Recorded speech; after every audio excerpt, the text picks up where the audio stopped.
Several people died. Hard to be able to find this train. And also lose limbs.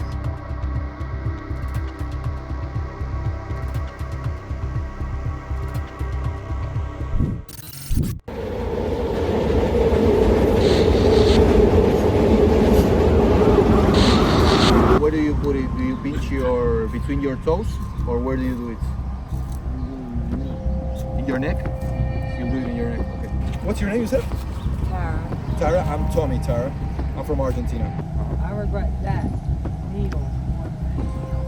The needle. That's a needle. Yeah. So this is what you use every day. So Bella, how much do you charge for your service? Like 30 to 40 30, 40. For what? for full service. Full service. Okay. And how much money do you make in one day? Around 200 to 300, it depends. 200 to 300. That's a lot of money. So what do you do with the money? I buy drugs with it. So what do you use heroin? So you're like kind of like forced to have sex or do something sexual with somebody else so that you can afford your addiction.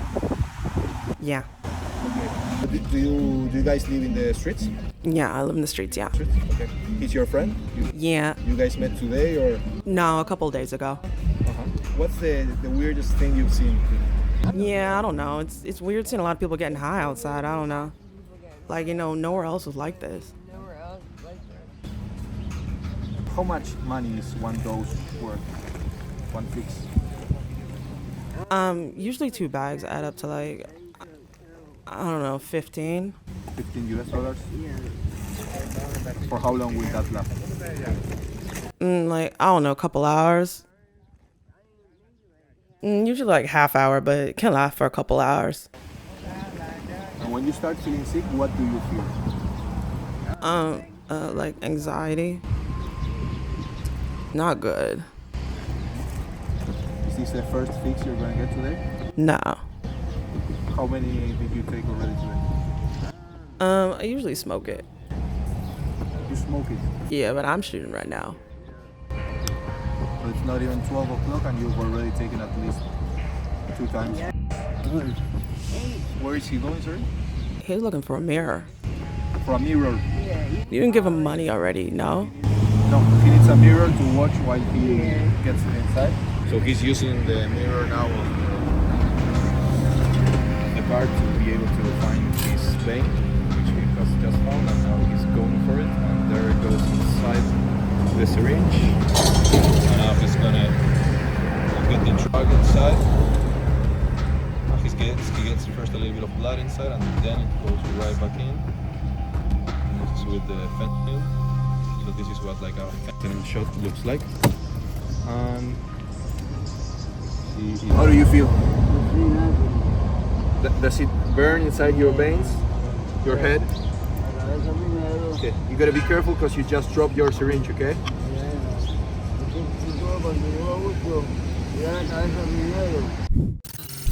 Throughout the neighborhood, people lie in doorways and on sidewalks, or hang out in the rain shooting up.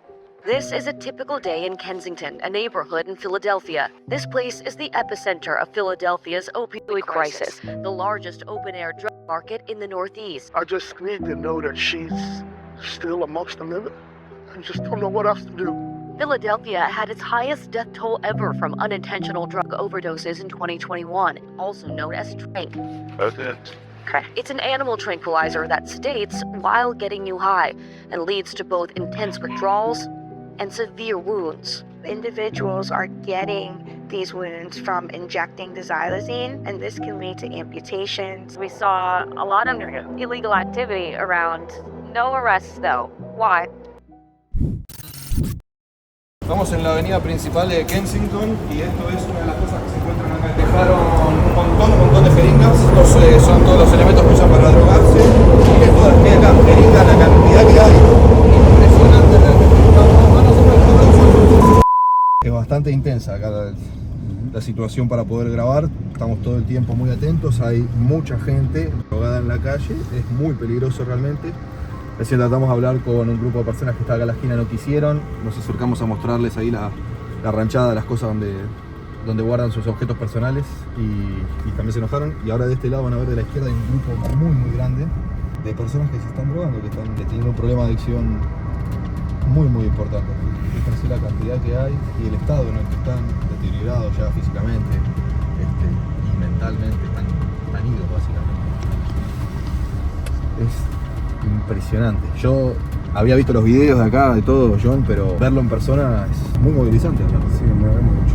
Yo tengo 3 años aquí y yo suelo pasar por esta zona y aún así, cada vez que yo paso, es una experiencia sorprendente, triste que esté pasando eso.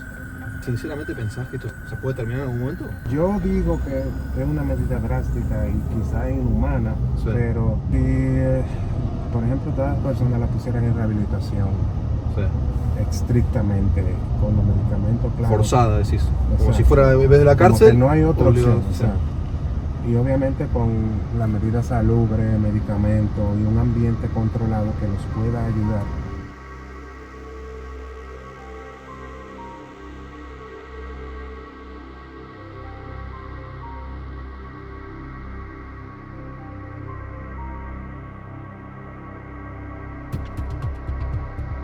There's girls out here that are my age that are missing limbs, and they're still injecting right into the sewers. A couple of my friends passed away, you know what I mean? And it was from the wounds, you know what I mean? I knew it was wounds. Luckily, I don't have any wounds, but I know I'm not the exception to the rule, so it's just, only a matter of time.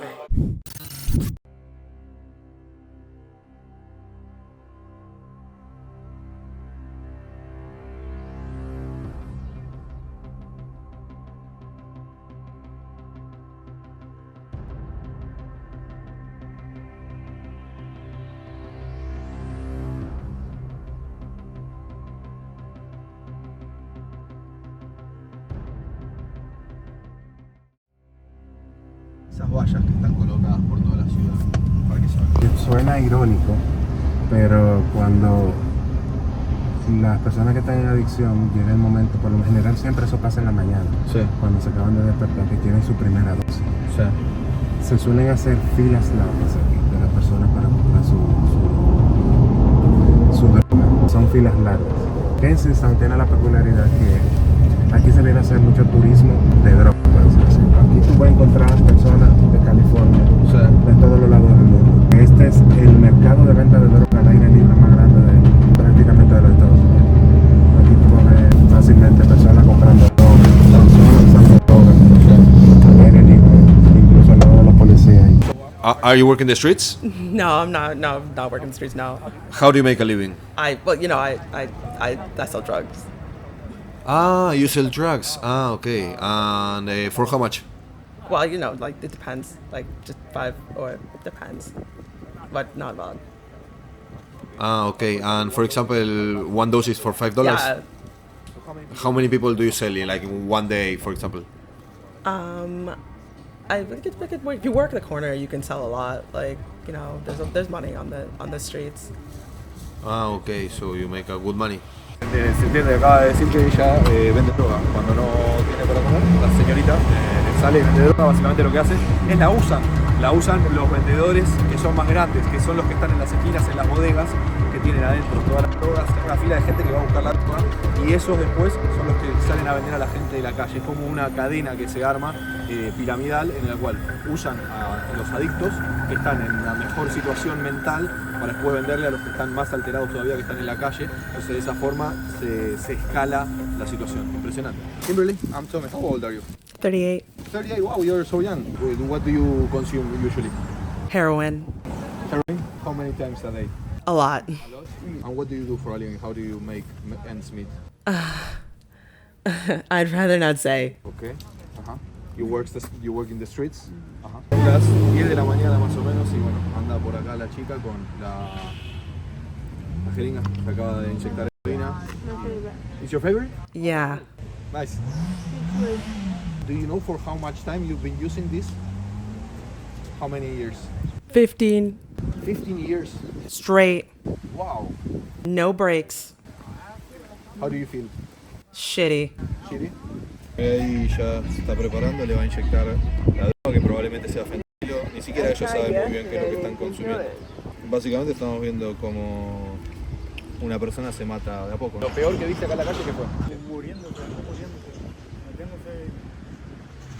¿Viste a alguien morir? Oh, sí. Yo he salvado bastante gente. Como yo, este año nada más como 5 gente yo salvé. ¿Cómo lo salvaste? ¿Sabes? La Narcan. O sea, salvaste la vida de 5 personas que estaban muriendo, les diste el Narcan, que es la droga que se le da a la persona que tiene una sobredosis de heroína. Sí. Y no es heroína más nada, porque esto es Fentanilo. fentanol y otras cosas. Una droga veterinaria te es para el corazón. Ahí no se lo pudo inyectar bien, así que parece que le va a tener que inyectar de vuelta la segunda parte de la dosis, que le está aplicando ahora la dosis, y sé que acaba de tomar recién también fentanilo, o sea que tampoco está en un estado en el que pueda fácilmente encontrar las venas. Inserta la jeringa en la vena, tiene que y tira para atrás, tiene que salir sangre, ¿no? Porque básicamente está sacando la sangre del torrente sanguíneo. Entonces ahí se asegura que está en la vena. Una vez que está ahí sí puede meter la droga para adentro, pero no la estaría encontrando ahora. Es un proceso muy doloroso. An out of control situation. Drugs, crime, poverty. Life in Kensington is not easy or safe. It was a perfect storm. Kensington became a virtual, lawless drug paradise for those who partook, as it was becoming famous for its lawless, open-air drug market. It's different here because we're flooded with crime and 911 calls, so we have to respond to the crimes against people first. We have to respond to the rapes, the robberies, the shootings, the stabbings, and they take precedence over the users that are in the streets, unfortunately. Finalmente no la encontró, la vena no la pudo encontrar, tiene la mitad todavía de la dosis adentro de la jeringa y su amigo se fue a buscar otra jeringa nueva para poder nuevamente intentar. Nos podemos quedar hasta las 3 de la tarde y por ahí nunca encuentran la vena, están todo el día intentando drogarse.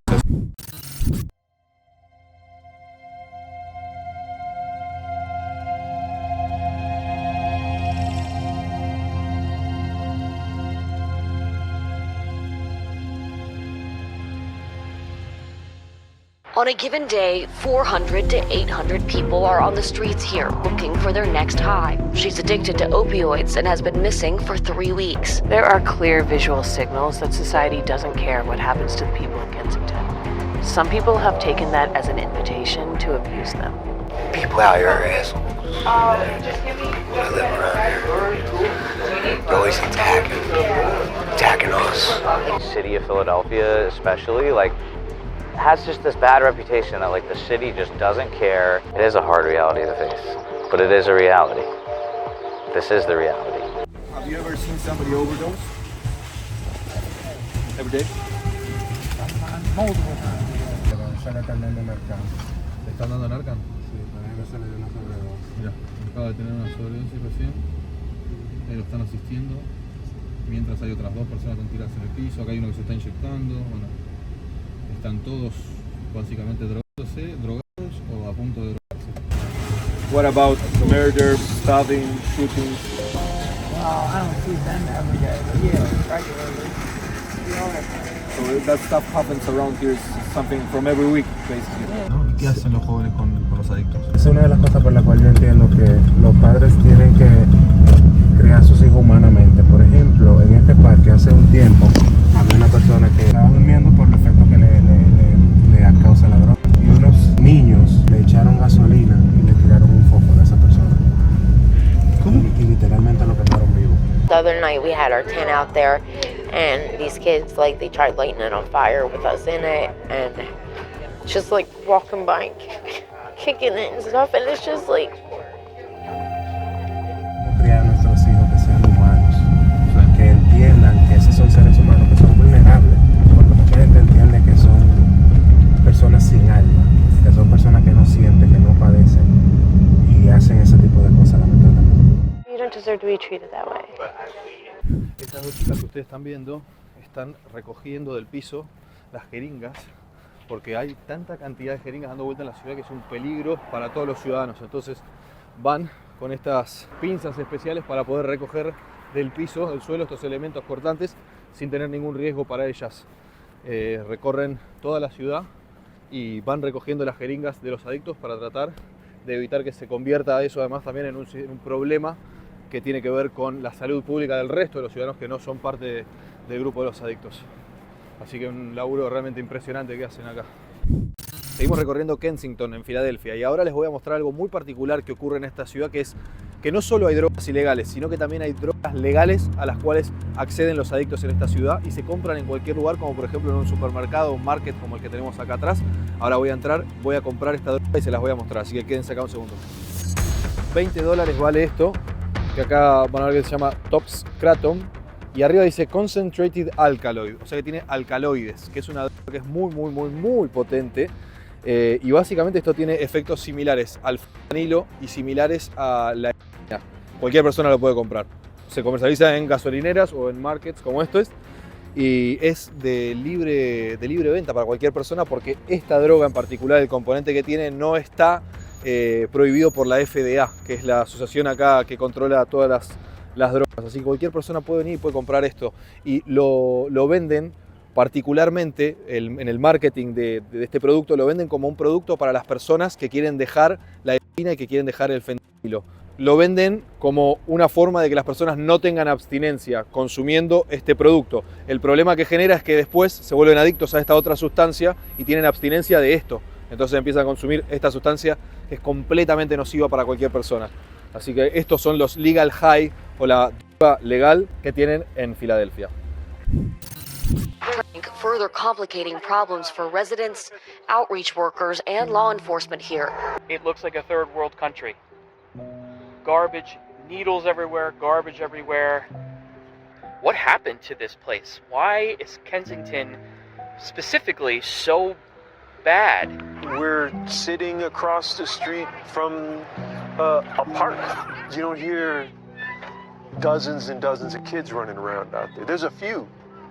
It's too dangerous.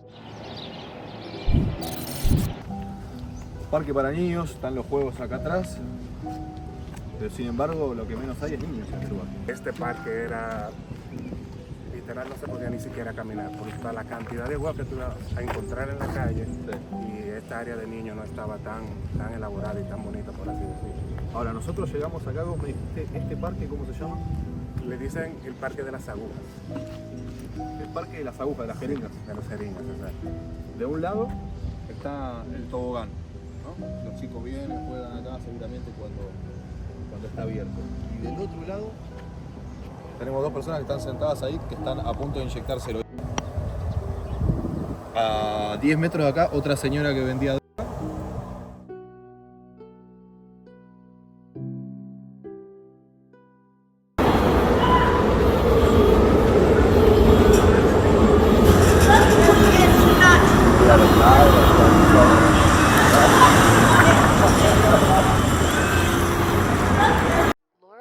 Savage Sisters, one of a handful of harm reduction organizations in the area. The little storefront offers showers and wound care to people who are addicted.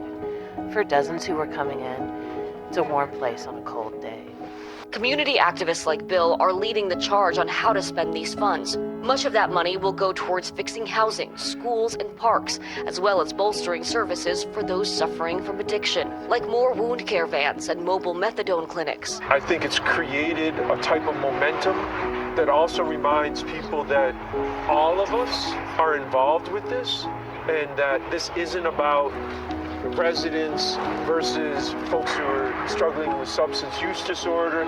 This is about how do we help everybody. Bueno, acabamos de hablar recién afuera de cámara con la gente que es del Fire Department, del 911, están todos acá. Están en este caso porque hay una reunión muy especial que ocurre acá todas las semanas. Adentro de este edificio se juntan muchas organizaciones, ONGs, organizaciones civiles, junto con el Fire Department, junto con gente de la policía, y básicamente lo que hacen es una tarea conjunta para tratar de atacar este problema de la crisis de los opioides en Estados Unidos. Hacen una tarea de ponerse en contacto, pasarse información y tratar de atacar el problema de raíz. Es difícil, es muy difícil, pero bueno, están intentando de alguna forma terminar con esta situación. Así que una vez por semana ocurre esta reunión que es muy importante. Vamos a ver si podemos hablar con algunas personas por ahí que están adentro de alguna organización. So what we do, we work with vets.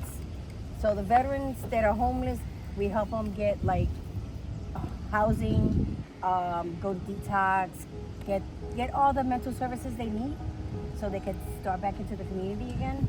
So sometimes it's good, they fall, you get them back up. It's just that they're not by themselves anymore because, you know, after the war or whatever, after they did, when they came back, it's traumatizing, so we have to get them the right services. How many people are you helping right now? I have like maybe 10 on my caseload now. And one I just gave her apartment keys yesterday. So, wow, amazing. Yes. So it's not even like us doing it, we do it as a team. So whoever, like if I was to need a person to go to MAT is like Suboxone, methadone.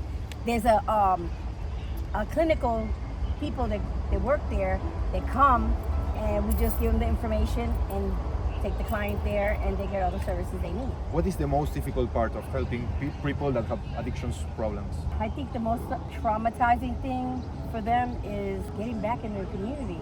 Like they've been isolated in this world, a 4-block radius of just getting high all the time. And hiding their things, they're waking up in the morning and they don't have nothing. You know, just them going through that is traumatic. For them to start their life all over again is traumatic too, because they don't know where to start. Do you think it's possible to stop this? Yeah, if they want it. What is necessary? A lot of support. But I mean, like, not only us as supporting them, like them getting IOP and mental health services, help them, like, try to rebuild their life back again. And that's the hardest part, because sometimes they don't want to go. You know, they just want to stay still stuck. And then once you push them and they do a little bit, they're like, oh, it's not that bad. Well, let me keep on going. But some of them, they just don't. They're just so stuck in that lifestyle. It's hard for them to get out. What you guys are doing is amazing.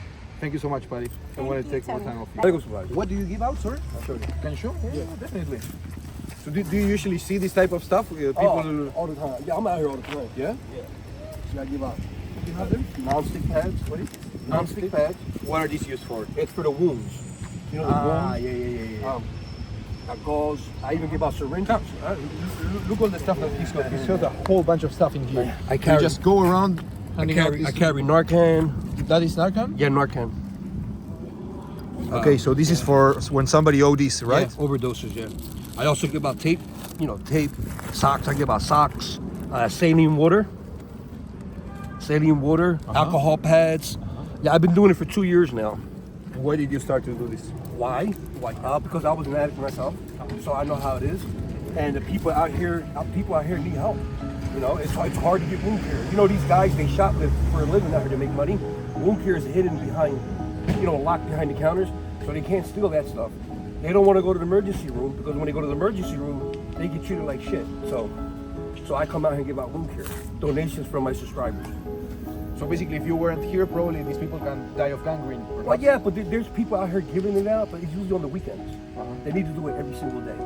If the cops are out here chasing people away every day, they can give out wound care every day. You know, I know people, last year they had 2 arms, now they got 1, or got 1 leg. So, I got a tough question for you, man. What's that? There's people around saying, stop giving them Narcan. Stop giving the people that are addicts Narcan. What do you think about it? No. They need Narcan. And if you give somebody Narcan and they overdose, they can't Narcan themselves, right? No, but what I'm saying is people are saying, like, stop enabling addicts. Right. If you give them Narcan, they will or go... syringes. Yeah, precisely. Okay, let me give you an example about syringes. In high school, they give out condoms to teenagers, so that way prevent teenage pregnancy, right? We give out syringes to prevent hepatitis C, the spread of hepatitis C, the spread of HIV. I've seen them pick it all off the ground and reuse it. I've seen them take water from the ground and use it. You see what I'm saying? Yeah. They're still going to get high. So why not make it safe for them? You know, so that way they can stop spreading them diseases and stuff like that. You know, in some cities you can't do it, but here you can. You know, if you walk on any corner, you look at the poles, you'll see Narcan on every pole around here, just hanging there. Anybody can take it. What did you say your name was, sorry? My name is Mike. Here's my channel. Mike? Definitely. It's called Narcotropolis. So I've been doing it for 2 years now. Wow, man. Yeah. So you said you were an addict yourself in the past? Yeah, back in 04. How did you do to get out? I went to Florida to my cousin's house and I did a cold turkey. This is before fentanyl. But what's on the street now, it's crazy. It's worse, 10 times worse than heroin. The fentanyl and the trank just makes it worse. You see the people that are knocked out sleeping, as soon as they wake up, they're sick again. Yeah, it's bad out here. And the new mayor's not doing nothing. She says the same thing every mayor said before her. We have a 4-year plan. We have a 5-year plan. Nothing's done. Nothing is done. So it's sad what's going on here in America. Here in Philadelphia, it's sad. It really is. Thank you so much, man. Yeah.